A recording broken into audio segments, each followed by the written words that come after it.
At 9:12 a.m., the judge looked up from the sealed report and said my name, Senior Analyst Phoebe Jensen. No one in that courtroom breathed.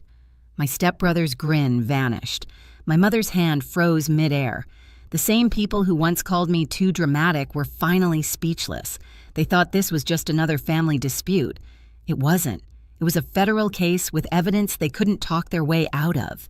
Before I tell you how a quiet daughter turned her family's lies into silence, hit that like button and tell me where you're watching from, so I know I'm not the only one who's ever had to let the truth speak louder than family.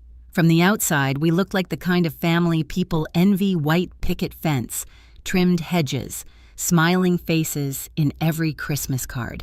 My mother, Sandra, made sure of it. She believed peace meant pretending that silence was love, that image was everything. My stepfather, Gary, played along. And my stepbrother, Mark, her golden boy, was the center of that carefully staged picture. At family dinners, Mom would beam at him like he'd hung the moon.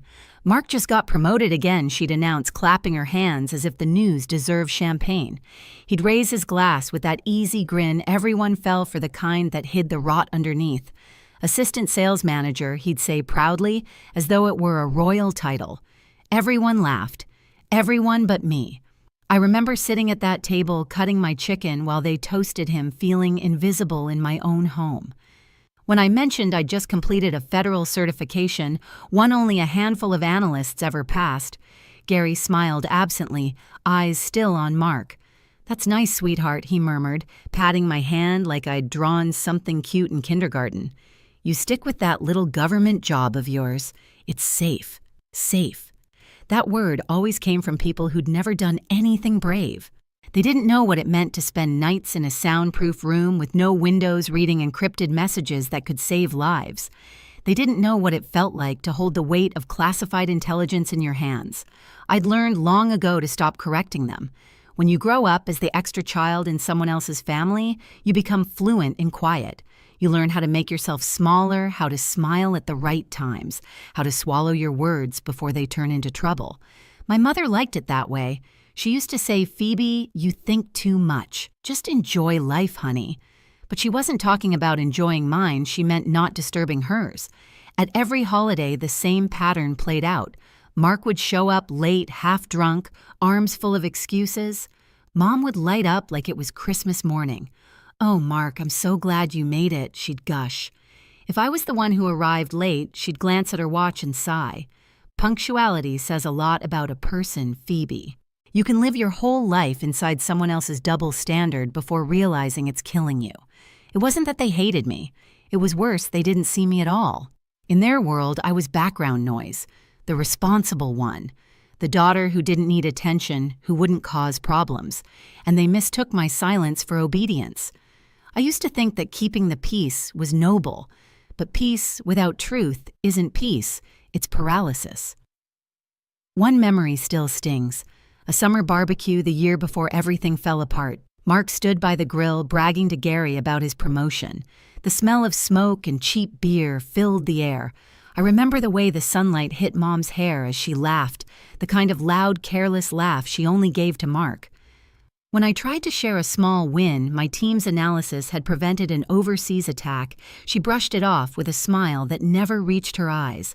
"You always make things sound so dramatic, Phoebe. Just relax and enjoy yourself." Dramatic. That word stuck like a splinter under my skin. That night while they slept, I sat on the back porch with a mug of black coffee and stared into the dark yard. Fireflies blinked above the grass, the air heavy and warm. I thought about how in my world precision and silence saved lives, but in this house, silence just fed lies. I didn't know it yet, but something inside me was shifting slowly, hardening into something unbreakable. The next time my mother called me dramatic, it wouldn't be a casual insult over dinner. It would be a sentence she'd regret for the rest of her life. It happened on one of those nights that never should have existed, thick with heat, silence, and the smell of whiskey. It was 4:00 a.m. when I heard the crash. A glass hitting the counter, followed by Mark's voice, slurred, sharp, hungry for a fight. I found him in the kitchen, bathed in the bluish hum of the fridge light. The air reeked of alcohol and arrogance. He turned when he saw me. Couldn't sleep either, huh? His grin was crooked mean. What's wrong, Agent Girl? Still think you're better than the rest of us? I kept my voice low, careful. You should go to bed, Mark. You've had enough. That was my first mistake sounding calm. To him, calm meant control, and control was something he couldn't stand. He stepped closer, waving the empty bottle like a prop. You think that little desk job makes you special? You don't even have a life, Phoebe. Mom says you hide behind work because no one wants you around. The words hit harder than they should have. Maybe because they weren't entirely his, they were hers, recycled and sharpened. From the living room, I could hear faint laughter.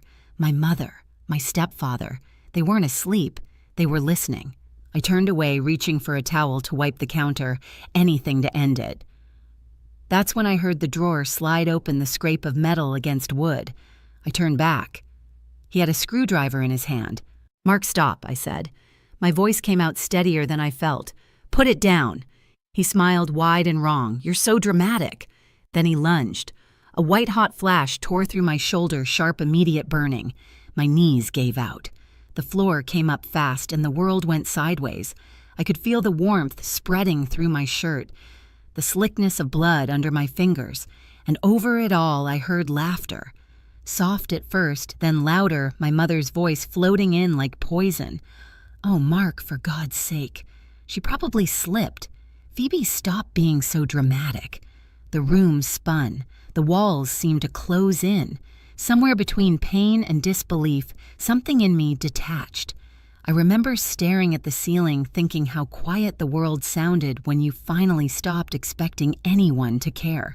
Then through the ringing in my ears, I realized I was still breathing, still awake, still in control of at least one thing, what I'd do next. When I opened my eyes again, the world was sterile white and humming. The antiseptic smell hit first, then the beeping monitors. My shoulder felt like it was on fire. For a moment, I thought the silence meant safety until I heard her voice. "Oh, thank God you're awake," my mother said. Her tone rehearsed brittle around the edges. She sat primly beside my bed, hands folded like she was at church. Gary hovered behind her, pretending to look worried. "You gave us such a scare, honey. You tripped and fell on the toolbox. Mark feels just awful about it." I stared at her, the words slowly sinking in. "I fell." She nodded quickly, too quickly. "You know how clumsy you can be when you're tired. It's no one's fault." That sentence, that perfect practiced rewrite of reality, snapped something in me.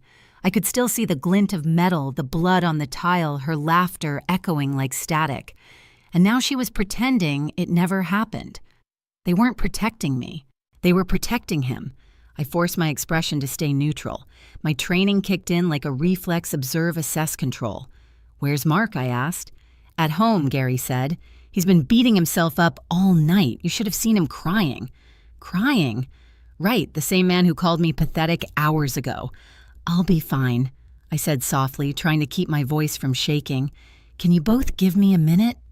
Mom smiled, relieved that her version of events had stuck.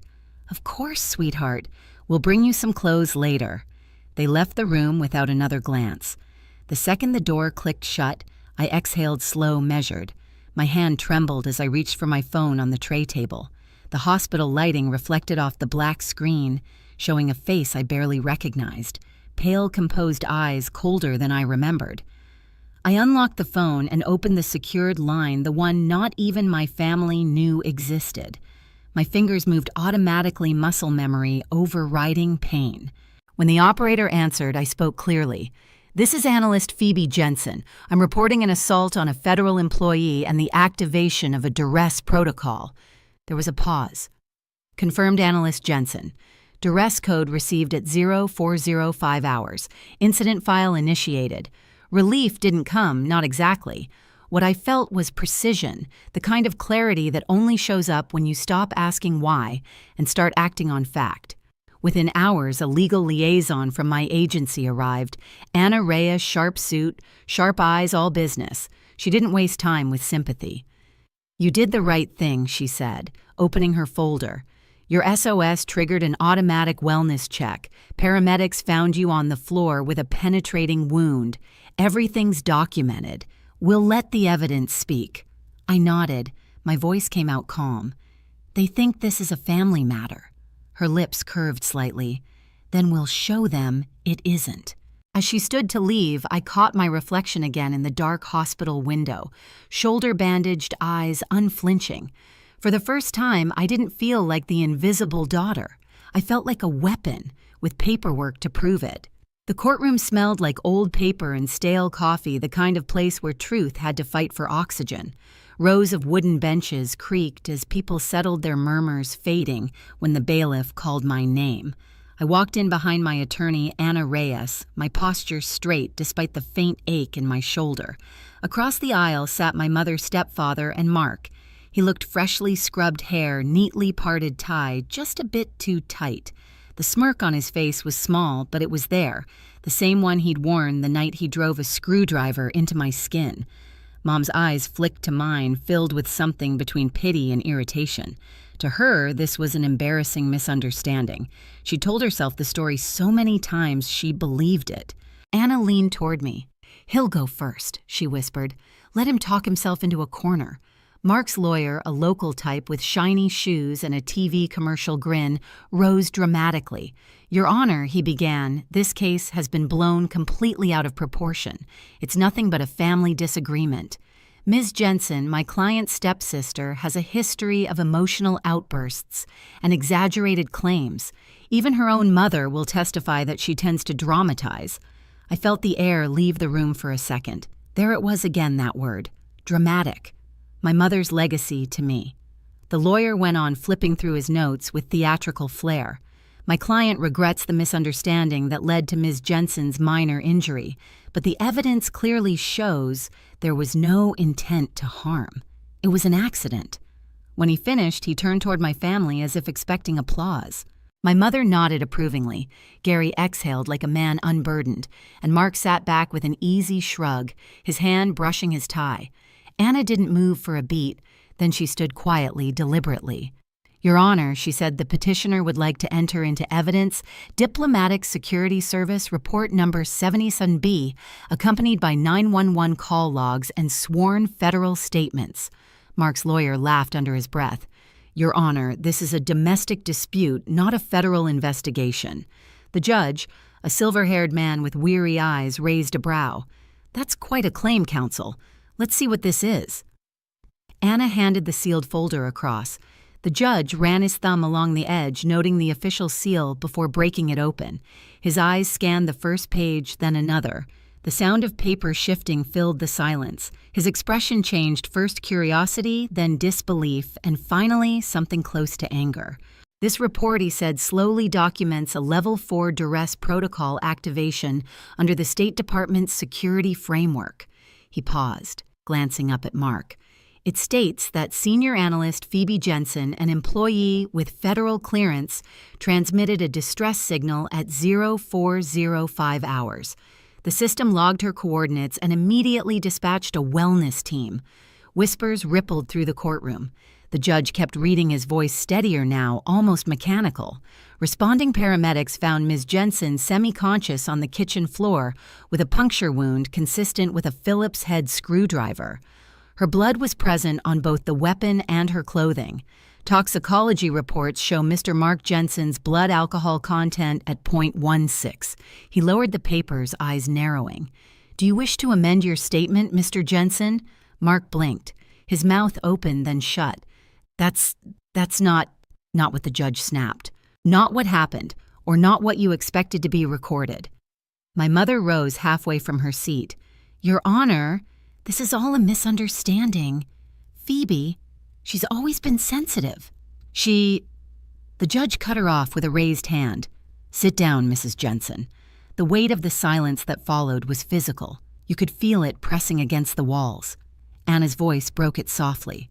"Your Honor, we're not pursuing damages. We simply request that the truth be recognized and that the petitioner be granted a permanent restraining order for her safety." The judge nodded slowly, flipping to the last page of the report. He read something silently, then looked at me. For a brief second, his expression softened, something human behind the authority.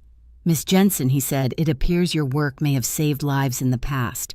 Today, your precision saved your own." He turned back toward my stepbrother.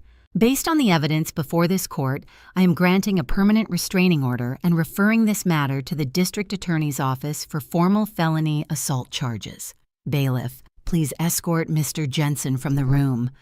Mark's face went slack pale. He tried to look at me to catch some trace of sympathy, but I had none left to give. He stood only because the bailiff helped him to his feet. My mother's voice cracked. Phoebe, please. He didn't mean to. He's your brother. Anna stepped between us. That's close enough. Her tone was calm, final. I didn't move, didn't speak. For the first time, I wasn't begging anyone to see me. They were finally looking, and it didn't matter anymore. The bailiff led Mark out, his wrists bound in steel. My mother sobbed quietly. Gary stared at the floor like he was trying to disappear. The judge gathered his papers. Court adjourned, he said, voice echoing. As people shuffled out, Anna leaned closer. You did good, she murmured. I didn't do anything I said. I just told the truth where it mattered. We stepped into the hallway. The fluorescent lights buzzed overhead, reflecting off the marble floors. Waiting by the exit were two men in dark suits, my colleagues. One of them, Director Evans, gave a small nod. Glad you're okay, Jensen. We'll handle the paperwork. That was all. No hugs, no sympathy. Just respect the language I'd always wanted to speak. Through the courthouse windows, morning sunlight was breaking through a gray sky. For a moment, I let myself breathe it in. The world outside was the same, but I wasn't. Behind me, I could still hear my mother's voice, faint and desperate, echoing down the corridor. Phoebe, wait. We need to talk. I didn't turn around. Instead, I walked toward the light, each step, steady, deliberate. My shoulder still ached, but the pain felt different now, earned, claimed, understood. The truth had done what I never could. It silenced them. Outside the courthouse, the air felt sharper, cleaner. The chaos was still behind me, muffled by stone walls and locked doors. I stood for a moment at the top of the steps, watching people pass who had no idea what had just happened inside. Anna walked beside me, closing her briefcase. They'll process the charges this afternoon, she said quietly. You won. I wasn't playing, I replied. She gave a small, knowing smile. Exactly. Then she left her heels clicking away until the sound faded. Down the steps, Director Evans waited by a black car phone in hand. He looked up, his nod precise. Glad you're all right, Jensen. Take the rest of the week off. We'll handle the fallout. Thank you, sir. That was all we needed to say. In my world, closure came in documents, not hugs. As the car door shut behind him, I looked back at the courthouse one last time. The sun hit the windows, reflecting a flash of white light across the glass, like the final glare of a closing file. For the first time in years, I didn't feel unseen. I felt finished. 1 year later, I stood in a glass-walled briefing room, the city glittering behind me. On the door, Phoebe Jensen, Team Lead Clandestine Threat Analysis. My team gathered around the console, sharp minds, steady hands, the kind of family you earn, not inherit. A faint scar traced my shoulder, a reminder of the night I stopped asking for approval. That morning, an email from my mother appeared in my inbox, long apologetic, full of excuses. I didn't open it. I just archived it. Some silences are deliberate. If you've ever turned betrayal into power, share your story below and hit subscribe for more.